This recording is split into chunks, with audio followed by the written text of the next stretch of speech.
Screenshot Vesti.ru Russia held back on introducing sanctions for quite some time, but lost hope after Washington's unprovoked move, President Vladimir Putin said in a state television broadcast on Sunday. The interview with prominent presenter Vladimir Solovyov on state television Rossiya 1 came 2 days after news broke that Russia would take countermeasures in response to new sanctions passed by the U.S. Senate, which the White House has said President Donald Trump intends to sign. The number of American diplomatic personnel in Russia will be slashed by 755 people by September. Moscow will also close off access to 2 U.S. diplomatic facilities in Moscow.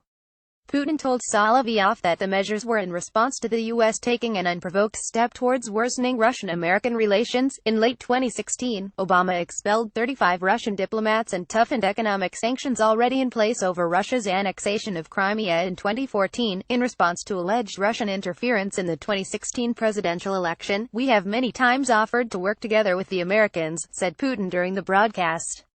"But instead of constructive work, we only hear unfounded accusations about interference in the domestic affairs of the United States." Last week, U.S. Congress voted to codify the sanctions against Russia. That will make it difficult for President Donald Trump to lift them without first gaining broad political support. "As you might have noticed, we waited quite some time in the hope things would change for the better," Putin said.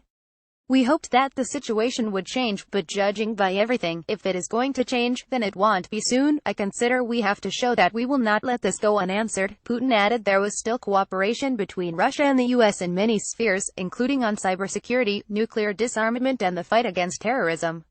"Should the situation worsen further, we could consider other ways of responding," he said, "but I hope it won't come to that," he added. "As of today, I'm against further measures."